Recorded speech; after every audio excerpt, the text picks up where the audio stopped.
இயேசு உங்களை நேசிக்கிறார். பிரியமானவர்களே, இந்த நாளில் ஆண்டவர் நம்மளோடு பேசும்படியாய் வேதத்திலிருந்து ஒரு வசனத்தை கூட வாசித்து ஆண்டவர் நம்மளோடு பேசுகிற, ஆண்டவர் நமக்கு கற்றுக் கொடுக்கிற காரியங்களை பார்ப்போம்.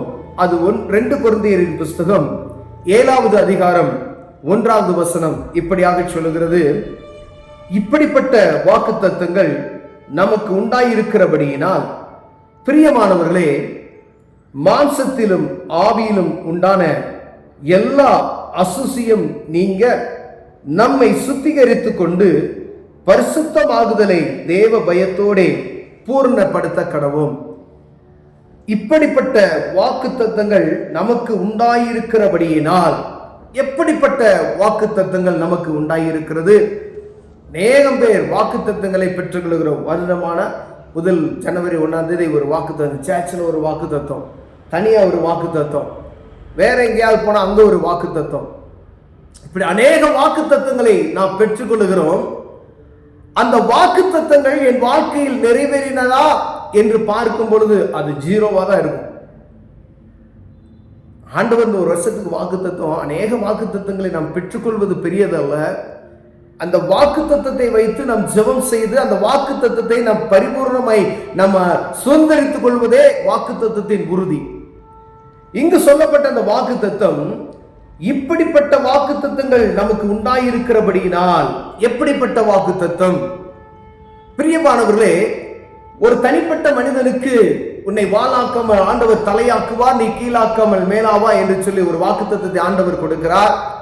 அது அவனுக்கு ஒரு பூரிப்பாய் இருக்கிறது. அந்த வாக்குத்தத்தம் அவன் வாழ்க்கையில நிறைவேறின உடனே அந்த பூரிப்பு உண்டாக வேண்டும். ஆனா இங்கு சொல்லப்பட்ட ஒரு வாக்குத்தத்தம் பாருங்க, மேல இருக்கிற இந்த 6வது அதிகாரத்தில் இருக்கிற ஒரு வசனத்தை வாசிக்கிறேன். அப்பொழுது நான் உங்களை ஏற்றுக்கொண்டு உங்களுக்கு பிதாவாய் இருப்பேன், நீங்கள் எனக்கு குமாரரும் குமாரத்திகளுமாய் இருப்பீர்கள் என்று சர்வ வல்லமையுள்ள கர்த்தர் சொல்லுகிறார். ஐயா, வானத்தையும் பூமியும் படைத்த சர்வ வல்லமையுள்ள கர்த்தர் சொல்லுகிறார், நீங்கள் எனக்கு குமாரரும் குமாரத்திகளுமாய் இருப்பீர்கள் என்று. எவ்வளவு பெரிய ஒரு வாக்குத்தத்தம் பாருங்களேன். அப்பா பிதாவே என்று கூப்பிடக்கூடிய புத்திர சுகாரத்தின் ஆவியை பெற்று இருக்கிறோமா என்று பார்க்கும்படி இந்த நாள் ஆண்டவர் உங்களோடும் என்னோடும் பேசுகிறார். பிரியமானவர்களே, இந்த வாக்குத்தத்தம் ஏதோ சாதாரண வாக்குத்தத்தம் அல்ல.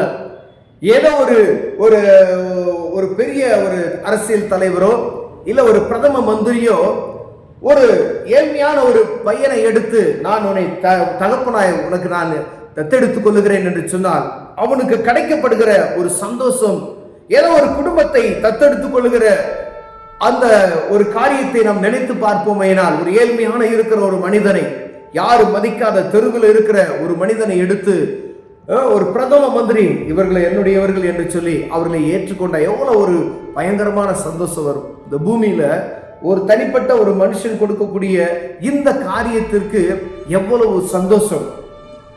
ஆனா உலகத்தின் மக்கள்ல எல்லாருக்கும் ஆண்டவர் சொல்லுகிறார், நான் உங்களுடைய தகப்பனாய் இருப்பேன், நீ எனக்கு குமாரரும் குமாரத்திகளுமாய் இருப்பீர்கள் என்று.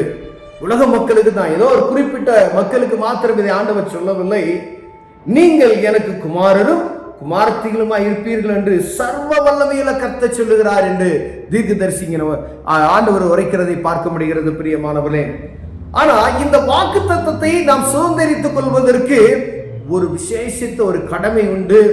இந்த வாக்குத்தத்தங்களை, எந்த ஒரு வாக்குத்தத்தை நாம் சுதந்திரித்துக் கொள்வதற்கு பின்பதாக ஒரு நிபந்தனைகள் உண்டு என்பதை நாம் மறந்து போய்விடக்கூடாது. ஒரு வாக்குத்தத்தை ஆண்டவர் கொடுத்திருக்காருன்னா, நீ இப்படி இந்த வாக்குத்தத்துக்கு பின்னாடி ஒரு நிபந்தனைகள் இருக்கும்.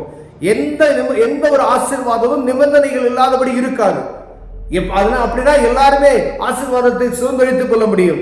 நீ இப்படிதான் இருந்தா நீ இப்படி உனக்கு நான் ஒரு காரியத்தை ஆண்டவர் செய்வார், நான் எப்படி வேணாலும் வாழ்வேன், இந்த காரியம் எனக்கு வேணும் அப்படின்னா ஆண்டவர் செய்ய மாட்டார்.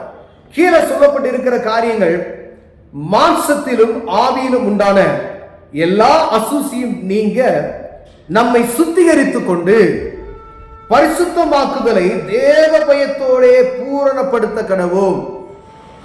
ஐயா, நம்ம மாம்சத்துல காணப்படுகிற ஆவியில் உண்டான எல்லா அசுசியங்கள், வாழ்க்கையில காணப்படுகிற துன்மார்க்கமான வாழ்க்கை, பெருமை, பேச்சு, எல்லா திமிருத்தனம், அடங்காதத்தனங்கள், மூர்க்கத்தனங்கள், பெருமை, கோபங்கள், இவைகள்லாம் விட்டுட்டு நம்மை சுத்திகரித்துக் கொண்டு பரிசுத்தமாக்குதலை தேவ பயத்தோட பூரணப்படுத்துகிறோமா? அந்த பரிசுத்தமாகிறதுக்குள்ள நம்ம கடந்து செல்லும் பொழுது அந்த தெய்வ பயத்தோடு நம்ம கடந்து செல்வோமையானால் நீங்கள் குமாரனும் என் குமாரத்திகளுமாய் இருப்பீர்கள் என்று ஆண்டவர் சொல்லுகிறார். பிரியமானவர்களே, அப்போ ஒரு தனிப்பட்ட இந்த உலகத்தில் இருக்கிற ஒரு மனிதனுக்கு ஆண்டவர் கொடுக்கிற ஒரு மேன்மையான ஒரு அனுபவம். பணத்தை எப்ப வேணாலும் நீங்க சம்பாதிக்கலாம், ஆனா உன்னத அனுபவம் இது. வானத்தையும் பூமியை படைத்தவர் அவருடைய குமாரனும் குமாரத்திலும் நீங்க ஆவதற்கு ஆண்டவர் சின்ன ஒரு நிபந்தனையை கட்டளையிடுகிறார். பரிசுத்தமாக்குதலை தேவ பயத்தோடு கூட நீங்க பூரணப்படுத்துவீர்களானால் என்னுடைய குமாரனும் என்னுடைய குமாரத்திலும் ஆவீர்கள். ஐயா, இந்த உலகத்தினுடைய எல்லாத்துக்கு அதிபதியாகி ஆண்டவர் சொல்லுகிறார், நான் உன்னை பிள்ளையும் என்னுடைய குமாரனும் குமாரத்தையும் ஆக்கி கொண்டேன் என்று. அப்ப இந்த உலகத்தில் இருக்கிற எல்லாம் உங்களுக்கு சொந்தமாகணும் அப்படின்னு சொன்னா அப்ப அவருக்கு பிள்ளையாய் மாறினீங்கன்னா போதும்.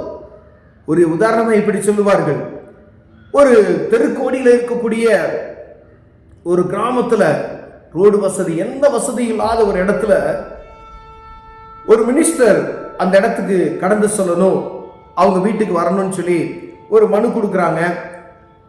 அப்ப அந்த இடத்துக்கு போகணும். அந்த அம்மா அந்த லெட்டரை அந்த குறிப்பிட்ட இடத்துல அதை கொடுத்துட்டாங்க. அவர் அந்த இடத்துக்கு போகணும். அந்த இடத்துல ஸ்ட்ரீட் லைட் கிடையாது, ரோடு கிடையாது, ஒரு பாலையிலிருந்த ஒரு ஊர் போல காணப்படுகிறது.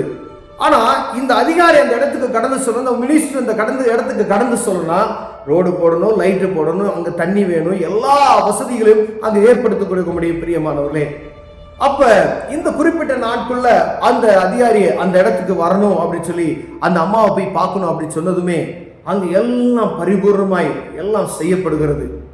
எல்லா காரியம் ஸ்ட்ரீட் லைட் போடுறாங்க, ரோடு போடுறாங்க, அந்த ஏரியாவை அப்படியே ஜெகஜோதியா மாற்றி விடுகிறார்கள்.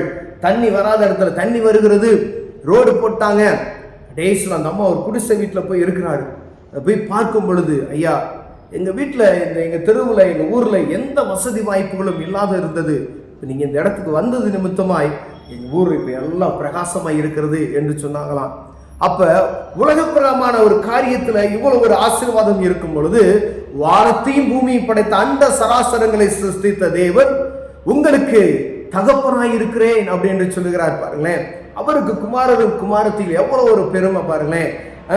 அதை அந்த இளமைக்கு போவதற்கு ஒரு சிறிய நிபந்தனை, பரிசுத்தம் என்கிற ஒரு காரியத்தை ஆண்டவர் வைத்திருக்கிறார். உங்க இருதயத்துல காணப்படுகிற அசூசியான காரியங்களை தூக்கி போட்டுரு. அதெல்லாம் தூக்கி போட்டுட்டு அப்பா பிதாவே என்று கூப்பிடக்கூடிய புத்திர சிகாரம் வேணும் அப்படின்னு சொன்னா எல்லாம் உங்களுக்கு தான். அவருடைய காரியங்கள் எல்லாமே உங்களுக்கு தான். பிரியமானவர்களே, ஒருவேளை நம்ம அவரை சொந்த ரட்சகராய் ஏற்றுக்கொள்ள முடியாது, அந்த தகப்பனை நம்முடைய தகப்பனாய் நம்ம ஏற்றுக்கொள்ளணும் அப்படின்னு சொன்னா, அவருடைய ஆசீர்வாதங்கள் உங்களுக்கு வேணும் அப்படின்னு சொன்னா, இந்த சின்ன காரியங்கள் எல்லாம் விட்டுட்டு அவரை நோக்கி கூப்பிடுவீர்களானால் அவர் உங்களுக்கு மனம் இறங்குவார். பிரியமானவர்களே, உங்களை சொந்த குமாரரும் குமாரத்திலுமாய் நம்மை மாற்ற வல்லமையுள்ளவராய் இருக்கிறார். கண்களை மூடுவோம், ஜெபம் செய்வோம். அன்பின் தகப்பனே, ஆண்டவரே, ஆண்டவர் சின்ன வாக்குத்தத்தம் தான் ஆண்டவரே, ஆனா இந்த உலகத்தையே அடக்கி இருக்கிறது ஆண்டவரே. உலகத்தை உண்டாக்கின என் தேவன் எங்களுக்கு தகப்பனாய் இருக்கிறது. கை ஸ்தோத்திரம். இயேசுவின் நாமத்தில் பிதாவே, ஆமென்.